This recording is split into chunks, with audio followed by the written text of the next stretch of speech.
It began with 75 cents worth of copper wire, an M14 rifle that shouldn't have worked, and one Marine who refused to follow the rules. In 1967, deep inside Quang Tri Province, Sergeant Mitchell Townsend defied orders, rewired his weapon, and made an impossible 800-meter shot that stopped an ambush before it began. What followed was a court-martial threat, a cover-up, and a forgotten act of battlefield genius. Subscribe to World War II Missing Pages as we uncover the secret modification that rewrote the laws of ballistics and history. The ridge hummed with a low, stomach-deep vibration that was not thunder.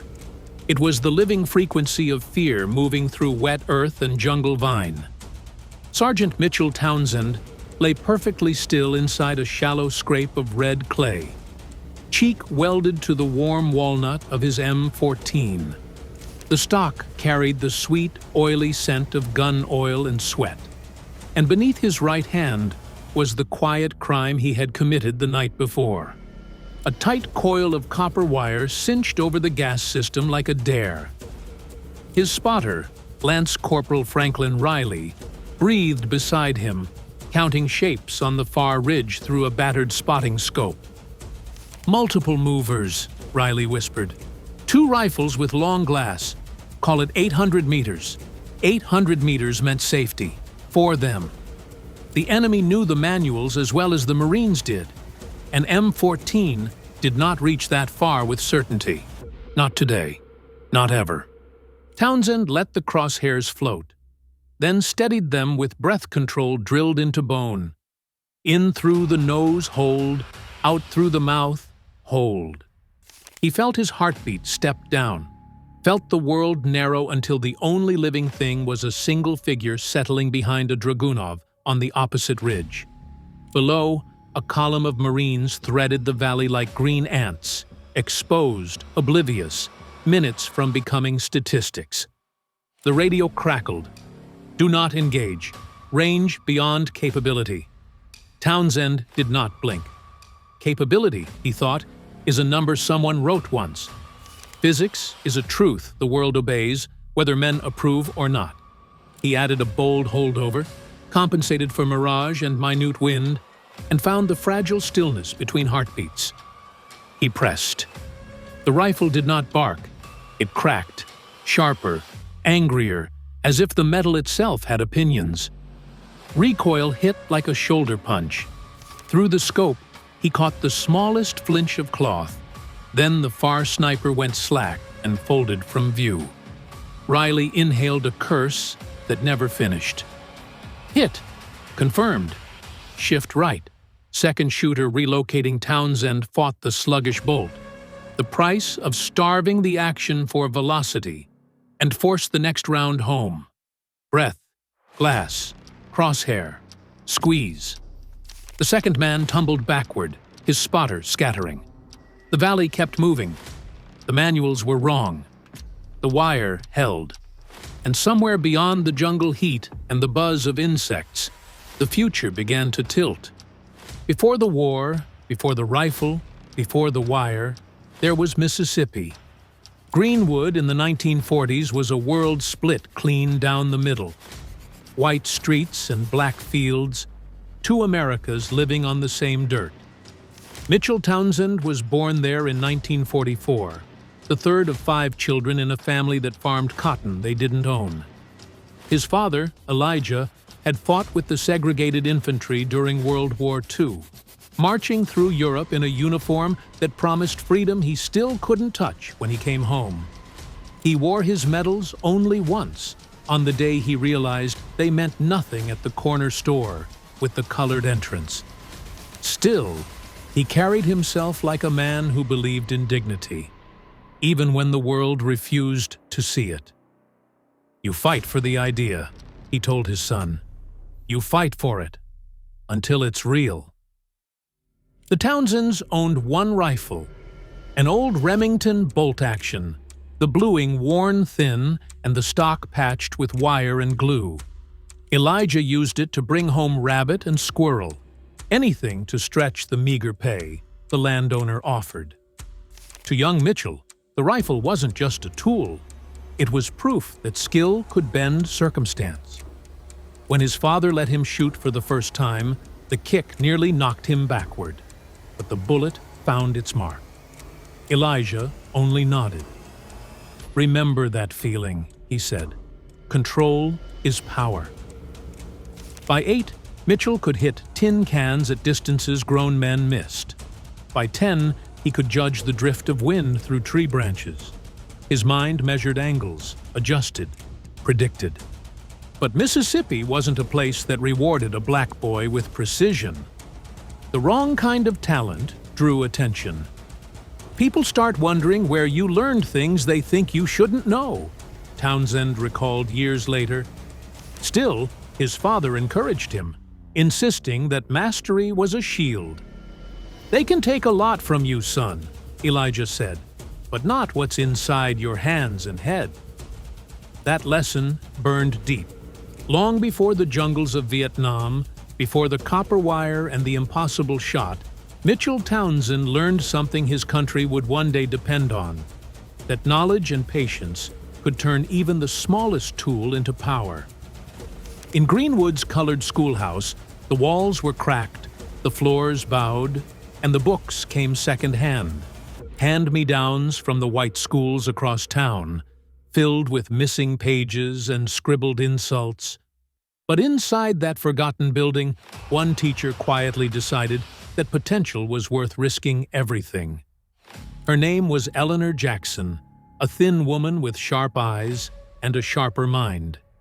She saw something in Mitchell Townsend that few adults bothered to notice: a calm intelligence behind the silence, a boy who didn't just memorize facts, but wanted to understand why they worked.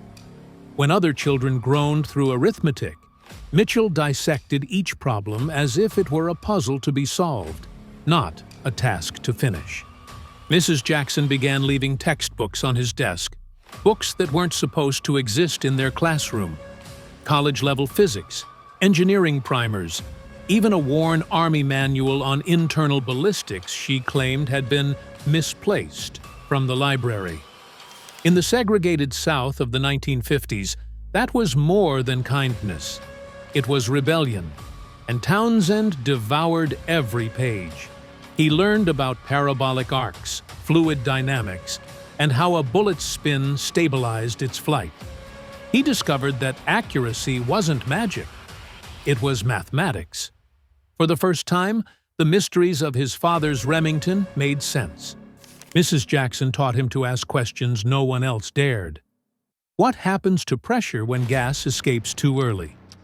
Why does barrel length affect speed? Why does vibration change a bullet's path? To a boy growing up in fields of cotton, those questions were keys to another world. She called him Professor as a joke, but she meant it. "The world will tell you you're not supposed to know these things," she said once after class. "Learn them anyway. They can't stop a mind that's already moving." That single act of defiance, one teacher breaking the rules for one student, ignited something unstoppable.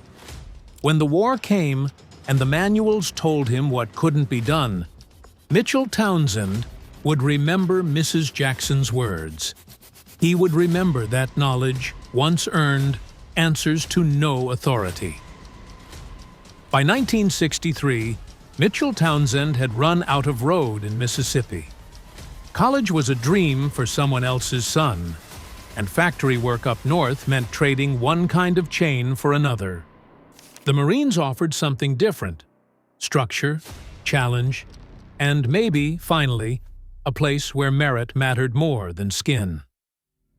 He signed the enlistment papers in Jackson, with his father's quiet nod of approval, and his mother's tearful warning that the world beyond Greenwood would be just as cruel, only better at hiding it.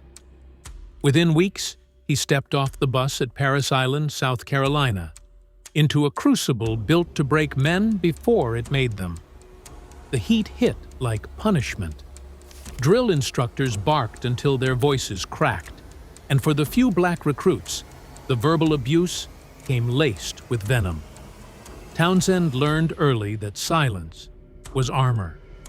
He endured, focused, and waited for his chance to speak the only language that mattered to him: precision. That chance came on the firing line. When the range officer handed him an M14 rifle, another recruit smirked and said, "You sure you know which end the bullet comes out of, boy?" Townsend didn't reply. He simply loaded the weapon, adjusted the sling, and began firing. 50 rounds later, the instructor checked his target and stopped talking. 48 bullseyes, 2 near-perfect hits. The smirk died on the wind. Word spread through the platoon. The quiet recruit from Mississippi could shoot cleaner than anyone else on base. Staff Sergeant Raymond Wilkins, a grizzled Korean War veteran, called him over after qualification. "Private," Wilkins said, staring at the paper full of holes. "I don't care if you're purple with green stripes. You shoot like that, and you got a future." It was the first honest praise Townsend had ever received from a white superior. From then on, the range became his refuge. He studied the M14 like an engineer, memorizing its parts, learning its moods, even listening to the click of its action like music. The rifle spoke in pressure and timing, and Townsend understood every word. In the Marine Corps, marksmanship was respect, and respect was survival. For the first time in his life, Mitchell Townsend realized he didn't just belong, he excelled. By 1967, the jungle around Quang Tri Province had become a green nightmare, stitched with red dirt and fear. American patrols moved through the valleys in tight formations, always watched, always hunted.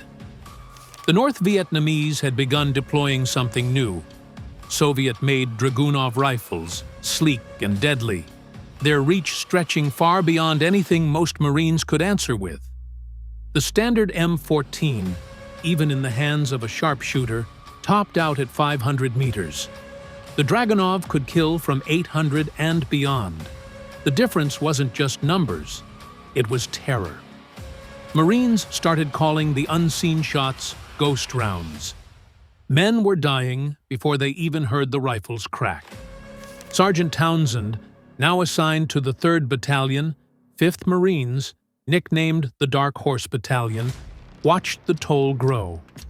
In 6 months, 17 Marines fell to unseen snipers. Each death hit harder than the last, not because of the loss alone, but because no one could fight back. Artillery was too slow, air support unreliable, and the new M40 sniper rifles were being hoarded by select units still clinging to old segregationist traditions. Townsend's platoon didn't qualify. They were issued what the Corps had plenty of: standard M14s, good rifles for short fights, useless in a sniper duel. Morale cracked under the weight of helplessness. Every rustle in the jungle could mean death. Patrols began moving only at dawn or dusk, and even then, men flinched at shadows. Commanders blamed the terrain. The Marines blamed the brass. The problem wasn't courage, it was range. The enemy had science on their side. Townsend spent nights cleaning weapons in silence, studying every spring and screw, wondering why his own nation's engineers couldn't bridge the gap. The manuals told him the M14's limits were fixed. But the boy from Mississippi who'd studied forbidden physics books didn't believe in limits written by other men. "There's always a reason," he told a fellow Marine one evening, "and if there's a reason, there's a solution." No one realized it yet, but the Marine who once learned to question the rules of math was about to question the rules of war. It happened on a night that smelled of rain and cordite. Townsend sat cross-legged beside his cot, the pieces of his M14 laid out like a surgeon's instruments on a poncho liner. He had spent the day watching 5 men die through his scope, each one struck down by a distant Dragunov he couldn't touch. It gnawed at him. The weapon in his hands was flawless by regulation, but useless by reality. Regulations didn't save lives. Results did. As thunder rolled over Quang Tri's ridges, his mind began reconstructing equations from memory. Gas pressure, dwell time, energy transfer. He realized the rifle's flaw wasn't in its design. It was in its compromise. Too much gas was being vented to keep the weapon reliable in mud, sand, and rain. That lost gas was power that should have stayed behind the bullet. If he could trap it, even for a fraction longer, the round would fly faster, flatter, farther. It was a dangerous idea. Starving the gas system could jam the rifle or rupture it completely. The fix required precision tools he didn't have, and silence, because the Marine Corps didn't take kindly to field modifications. Townsend bribed a supply corporal named Martinez, trading 5 packs of cigarettes for a short length of 16-gauge copper wire. Cost, 75 cents at the base exchange. Value, potentially priceless. Under a dim red flashlight, he coiled the wire around the gas plug, tightening it until it constricted airflow just enough to build pressure. He worked slowly, testing resistance with each twist, his mind balancing theory and instinct. When he finished, the rifle looked almost unchanged, except for a faint glint of copper under the handguard. Riley, his jittery spotter, caught him finishing the job. "What the hell did you just do, Sarge?" Townsend smiled, not looking up. "I gave us a fighting chance." Riley shook his head. "Or a death sentence." Townsend snapped the trigger guard into place and said quietly, "Depends who pulls it first." In that humid night, between thunderclaps and distant artillery, a Marine had just broken 7 regulations and unknowingly built the future of modern sniping with a 75-cent piece of wire. Dawn broke pale and wet over Quang Tri on August 7, 1967. Mist clung to the jungle canopy as Sergeant Townsend and Lance Corporal Riley crawled into position at Observation Post 3, a narrow ledge overlooking the valley. Below them, nearly 2,000 Marines were preparing to move through that valley. Tired, exposed, and completely unaware that the enemy had already lined them up in their sights. Townsend's modified M14 rested against the sandbags, copper glinting faintly under the morning light. It had never been fired. The rules said they were to observe and report only.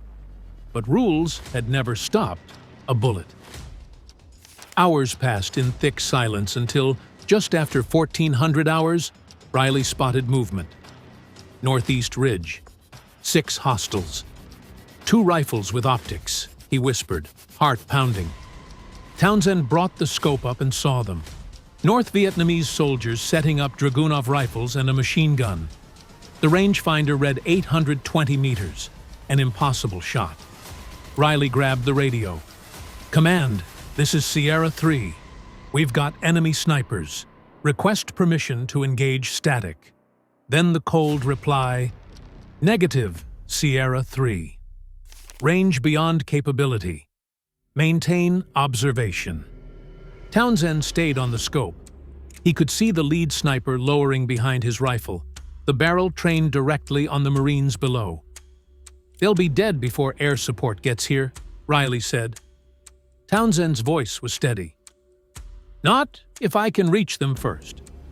He aligned the crosshairs, calculated wind, distance, drop, and took a slow breath. His finger found the trigger, and the world seemed to stop.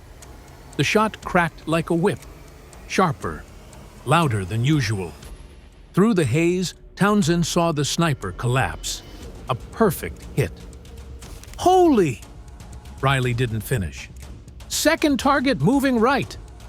Townsend cycled the bolt manually. The action was stiff, but it worked. He fired again. Another hit. Panic erupted on the distant ridge as the remaining enemies scattered. Townsend adjusted, fired twice more, dropping the radio man, and silencing the machine gun. The air fell still. Below, the Marine column kept moving, untouched. Riley finally exhaled, staring at the impossible rifle. "You just broke physics, Sarge." Townsend shook his head. "No, just rewrote it." When Townsend and Riley returned to combat Outpost Eagle, the camp buzzed like a stirred hornet's nest. Word had spread fast. 2 Marines had scored confirmed kills at ranges the Corps didn't even train for. Staff Sergeant Cunningham was waiting outside the command tent, face carved from fury. "Inside! Now!" he barked. The moment Townsend laid his rifle on the table, the glint of copper gave him away. Cunningham's voice dropped to a low growl. "You modified a government weapon? You could have killed yourself and your spotter." Riley stepped forward, but Townsend stopped him with a look. "Sir," he said evenly, "I killed the enemy instead." Captain Morrison and Major Bradford joined them for the debrief. The 2 officers grilled them for an hour. Positions, distances, weather, ammunition. Every detail had to match the after-action reports coming in from the valley. 4 confirmed enemy dead. All hit center mass, all from extreme range. Bradford leaned in. "Sergeant, explain to me how you accomplished that with a standard M14. Townsend told them the truth. He described airflow, gas restriction, harmonic stabilization, and bullet velocity, all in language the Mississippi schoolteacher had once made him memorize. The room fell silent. Finally, Morrison asked the question hanging over them. "You understand what you did was unauthorized?" Townsend nodded. "Yes, sir." "And you also understand it worked?" another officer added quietly. Bradford exchanged a glance with Morrison. "Sergeant, we can't officially endorse what you did, but unofficially..." He slid a folder across the table. "You'll be reassigned to our weapons development section. We need that mind of yours." Cunningham still scowled, but the tone had shifted. Townsend wasn't going to prison. He was going to the machine shop. Over the next 3 weeks, engineers refined his field fix into a machined gas regulator. It worked flawlessly. The manual called it a range extension kit and credited field innovation. No name, no medal, no mention of the wire. But quietly, the Corps had adopted the outlaw Marine's invention. And on paper, Sergeant Mitchell Townsend didn't exist. Only his miracle did. The copper wire fix spread through the ranks faster than rumor. By the fall of 1967, the once ordinary M14 had been transformed into a weapon that could rival the Soviet Dragunov in reach and accuracy. Sniper teams who once felt blind in the open now carried confidence in their packs. A precision-machined regulator born from one sergeant's defiance. Reports from the field were staggering. Enemy snipers, once fearless at long range, began pulling back. The dreaded ghost rounds that had haunted the jungles of Quang Tri all but disappeared. For the first time in months, Marines walked the valleys with their heads high. Officially, no one knew why. The technical bulletins credited battlefield modifications tested by R&D. But among the men on the ground, the truth had a name. They called him the wireman. Some whispered that he'd nearly been court-martialed, others that he'd been promoted in secret. Townsend ignored all of it. He had work to do. Assigned to a temporary post at the battalion armory, he helped refine the regulator until it could be produced safely in the field. When his tour ended, he stayed long enough to train the next wave of snipers, insisting they learn the science behind every shot. "You don't just pull the trigger," he told them. "You solve for it." By the war's end, the Marine Corps estimated that his design had prevented more than 2,000 casualties. The paperwork that should have carried his name instead listed technical innovation under combat conditions.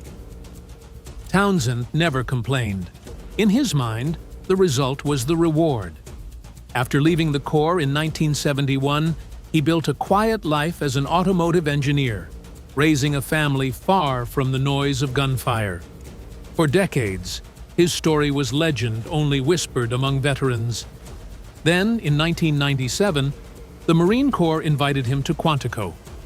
Waiting for him was a simple plaque, a copper wire sealed under glass, and an inscription that read, "Sometimes courage means knowing when not to follow orders." When Mitchell Townsend passed away in 2011, the Corps finally told his story in full. His legacy wasn't in medals or rank. It was in the lives saved, the rules rewritten, and the proof that brilliance can come from anywhere. From the cotton fields of Mississippi to the jungles of Vietnam, one Marine changed history with 75 cents of wire and the will to do what was right.